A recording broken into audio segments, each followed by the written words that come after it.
Bom, os animais ameaçados de extinção e as plantas estão responsabilizando a humanidade, dizendo que o ser humano é o responsável pelas mudanças climáticas que estão acontecendo no nosso planeta.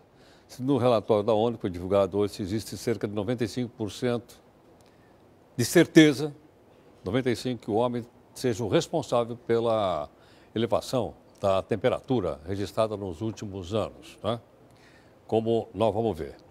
Queria lembrar o seguinte, eu estou aqui já com o nosso convidado. Está aqui ao meu lado. Sérgio, boa noite. Obrigado pela participação. Boa Sérgio noite, Leitão, que é diretor do Greenpeace aqui conosco. Eu ia falar no telão, mas acho melhor você falar no telão aqui. Vou mostrar então, porque o Sérgio possa explicar para a gente algumas tiradas do... Sérgio, vou começar então sobre temperatura. Aqui tem a temperatura de 1951, né, a 2010 e depois de 2010 em diante. Dá para você explicar para a gente o que aconteceu aqui, Sérgio? O que aconteceu basicamente, Heródoto, é o seguinte: os cientistas desse painel, que chama-se IPCC, né, o painel intergovernamental de mudanças climáticas, estão indicando que o máximo que essa temperatura pode subir é até 2 graus, ou seja, ela já subiu 0,86, né? Ela não pode chegar a esses até 4,8, embora haja essa previsão, mas isso aqui é a previsão da catástrofe. E o que é que a gente tem que evitar? A gente tem que evitar que isso aconteça. O nosso limite está aqui, ou seja, o máximo possível desejável para esse crescimento da temperatura é de até 2 graus. Por que até 2 graus? Porque até este limite máximo colocado para a humanidade, para cada um de nós, é possível controlar os efeitos das mudanças climáticas. A partir de 2 graus, ou seja, esta temperatura aqui significaria um risco muito grande. O que é esse risco? São as catástrofes, são os eventos extremos, é a chuva que cai sobre a cidade de São Paulo ou qualquer grande cidade brasileira sem previsão, é esse vendaval, esse tornado que a gente só via em filme de Hollywood, agora acontecendo como se deu semana passada no interior de São Paulo. Taquarituba, né? É o fato de que em julho deste ano, né, nós tivemos temperaturas extremas com nevascas que não aconteciam há vários e vários anos no sul do Brasil. É a seca agora no Nordeste extremada. Então, o que a gente precisa evitar? Vou mostrar na outra tela, ver se é possível. Chegarmos aqui aos 4. Ok. Vou mostrar então a segunda tela para o Sérgio comentar para a gente. Sérgio, aqui está então onde mais esquentou no mundo. Esse escurão aqui, eu suponho que são os lugares que mais esquentaram. Exatamente. E me parece que aqui é o Brasil, ou não? Exatamente. O Brasil é um dos países que tem, né, uma questão grave do ponto de vista de aumento de aquecimento global, justamente porque nós temos uma grande fonte de contribuição para o problema, que é o desmatamento na Amazônia, né? Os dois grandes fatores de contribuição são, primeiro, a queima de combustíveis fósseis, que é quando a gente petróleo, gás, carvão. O carvão, né? E a segunda grande contribuição se dá pela queima das florestas tropicais. Então, o que a gente precisa fazer, Heródoto? Onde é que está a nossa contribuição? Agora, mas aqui não é a Sibéria?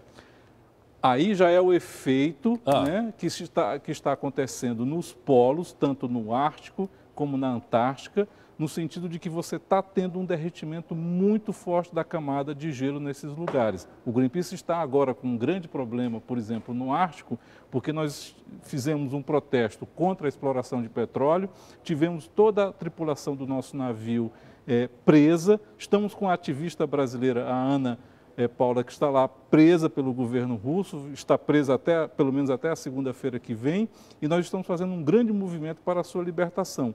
E a razão desse protesto é justamente isso: queima de combustível fóssil, exploração de combustível fóssil faz esse processo se agravar ainda mais. Vamos ver mais um exemplo aqui, Zé, para você comentar com a gente também.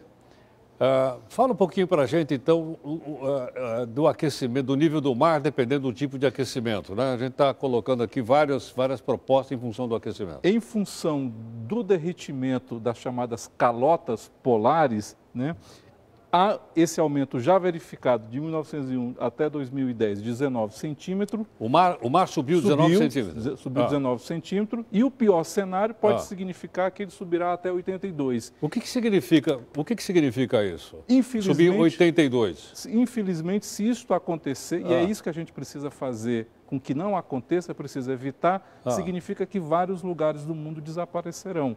Ou seja, nós vamos ter um processo de cidades e, no caso de países, você pega, por exemplo, o exemplo da Holanda, né, que está abaixo do nível do mar e que se fez construindo justamente terra, né, ganhando do espaço dos oceanos. E várias ilhas, no caso do Pacífico, como é o caso de Tuvalu, as Ilhas Maldivas, que vão desaparecer. E no caso do Brasil, você tem Recife, que é uma das cidades nordestinas que podem ser mais afetadas por esse aumento do nível do mar.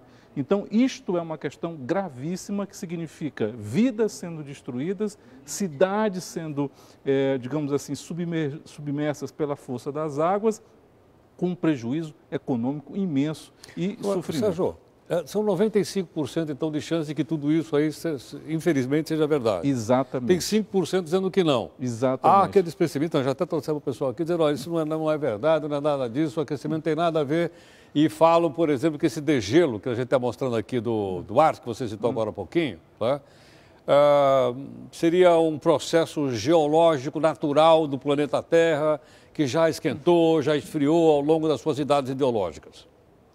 Eu queria que essas pessoas tivessem razão, Heroto. Agora, quando a gente verifica que um painel da ONU, formado por mais de 295 especialistas, que revisou mais de 50 mil notas técnicas, que existe desde o ano de 1990, que está na 5ª edição deste relatório, né, diz que há 95% de certeza de que temos um problema gravíssimo e que temos que tomar as medidas de prevenção. O que nos obriga a fazer? Nos obriga à condição de tentar prevenir. Porque mesmo que tudo isso aqui não fosse verdade, a simples possibilidade disso vir a acontecer já nos traria a necessidade de uma prevenção. A prevenção é, vamos então tomar os cuidados, até porque não se exige de nós uma coisa impossível de ser feita. Exige-se o quê? Que a gente tome cuidado com o desmatamento na Amazônia e que a gente adote novos padrões de produção, por exemplo, na questão de energia. Isso para o Brasil é possível de fazer, porque nós temos muito sol, nós temos muito vento, nós temos, por exemplo, o etanol, que está sendo abandonado pelo governo, justamente porque nós estamos carreando, destinando todos os nossos recursos para a aventura da exploração do pré-sal, que a gente não sabe se vai dar certo do ponto de vista econômico e que vai tragar todos os recursos que o Brasil tem na área de energia até o ano de 2020. Nós vamos investir 749 bilhões de reais até 2020, repito, 749 bilhões de reais apenas para viabilizar o pré-sal, que pode ser que não se viabilize do ponto de vista econômico, com a exploração do gás de xisto nos Estados Unidos, e o que é pior, pode ser um investimento errado, porque se nós precisamos substituir esse combustível, que é o vilão desse drama que nós estamos aqui explicando, por que o Brasil vai condicionar toda a sua atividade na área de energia justamente a esse erro que os outros querem abandonar. Sérgio, daqui a pouquinho, no Portal, a gente vai falar um pouquinho então a respeito da aventura do Greenpeace lá com os russos. Que diabo é? Não avisaram os russos, ou avisaram, não avisaram os russos. Muito bravo.